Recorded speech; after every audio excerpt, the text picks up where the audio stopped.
Hi everyone, I'm Holly McKee, the creator of the film Slinky. If you're new to our channel, because of the Slinky film, me and Abby, my sister, we upload videos every single Friday at 5 PM. So basically the film Slinky was part of it was my final outcome to my third year at Duncan Jordanstone College of Art and Design, that's to say the full name, and it was my independent and creative practice module there. So I decided, to be honest, right, the description of the film Slinky, I know most people will not have read it, but I put it in there anyway just in case people were confused, like what the frigging hell is this? Why is she uploading this?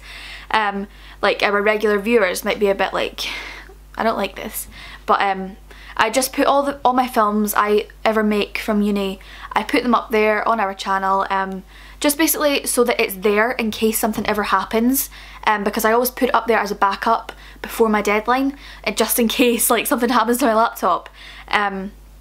So I'll get the description and I'll just read it out. So what I wrote in the description was, this film is my final outcome. I'll skip that bit. So I've been researching the power of the mind and came across the craziness of imaginary friends. I think it's amazing to think that a child can actually create like a whole figure, personality, person. They have hair, they have eyes, they talk, and they have a personality, and I really enjoyed that. I thought it was so interesting, so I decided to make a film about it. And I was researching like all the films, like Drop Dead Fred was one of my favourite films when I was wee, but obviously I didn't understand it when I was small, and watching it now it's amazing.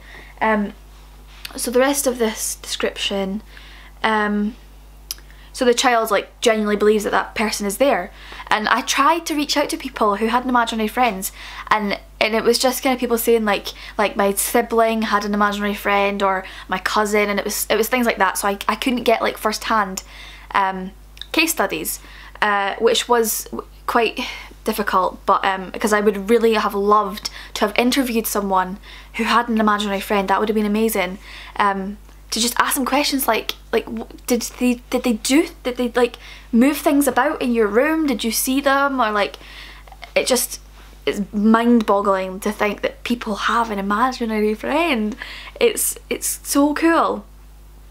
So yeah, so these children with imaginary friends generally create the friend because they are sad or lonely, and that was the main factor of my film. I decided to keep that the main thing, and obviously within my research I came across things like schizophrenia and stuff like that, but I decided to keep it childlike, keep the whole film childlike, and I didn't want to be disrespectful in any way to people who have a schizophrenia, and just keep it on children with imaginary friends.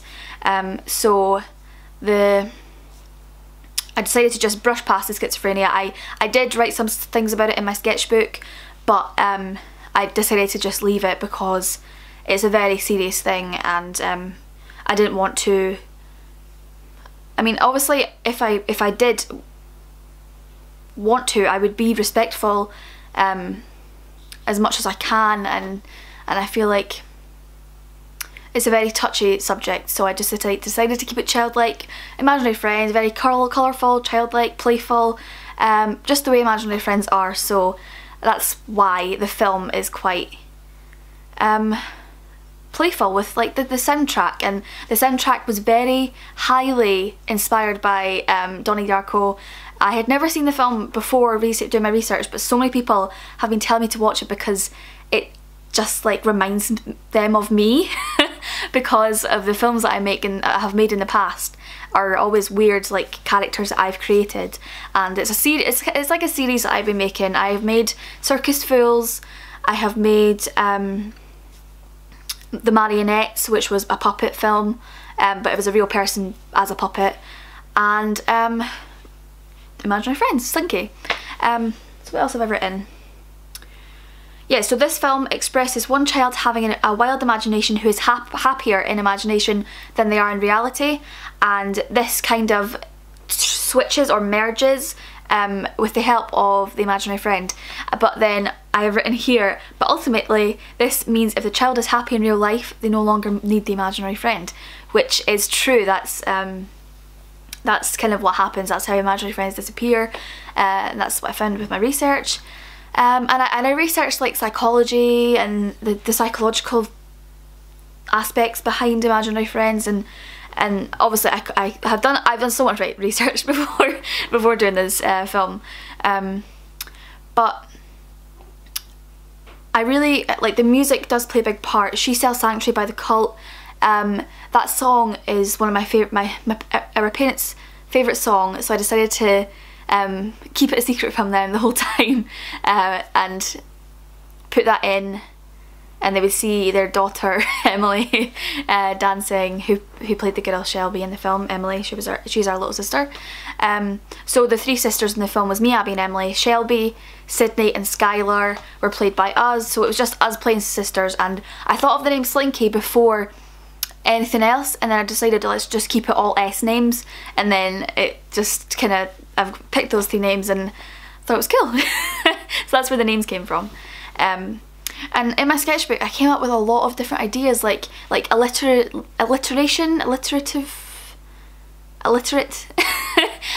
names, like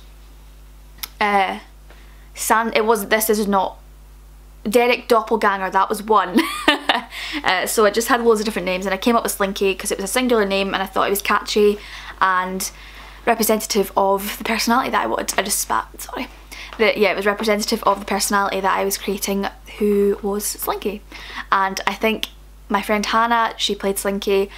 I mean Abby's friend Hannah, she was great. She was so good. She was the perfect person to play that character, I think. I love her personality, and I feel like that's why I asked her to do it, because I knew that she would do well at it, and she did. It's really, really like proven from watching this film, from making this film, sorry, acting in it.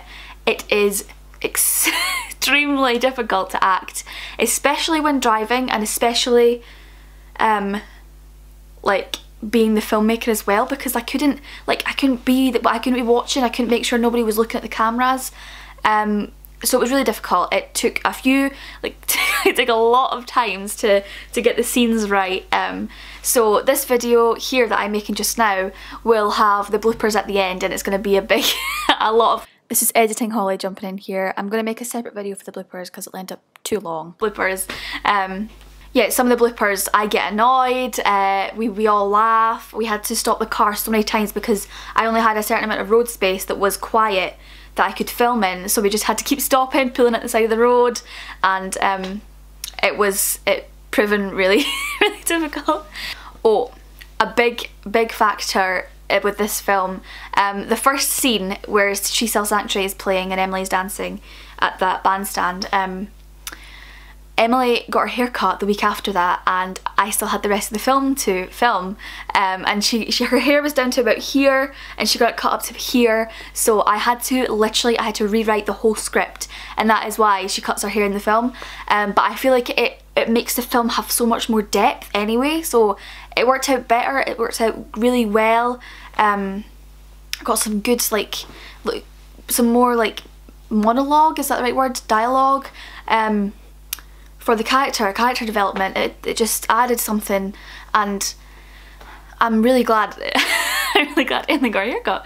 But it just meant that I had to read the whole script, because initially the dream at the start was going to be an actual daydream, and she was going to wake up from that daydream waiting to get into the car, like sitting on the step, and have the same song playing through her headphones, and then she was going to get into the car and the same song was playing on the radio. But in between that, I had to add a huge amount, like the whole scene in the kitchen hadn't been planned before, so I feel like it did work really quite good, having Emily have her haircut.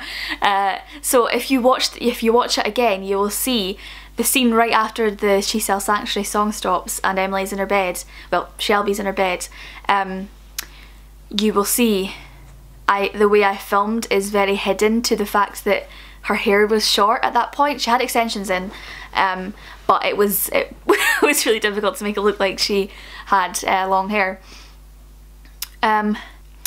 Also, we had to film upside down in the car. All the cameras were filmed, they were all placed on upside down, stuck to the windshield.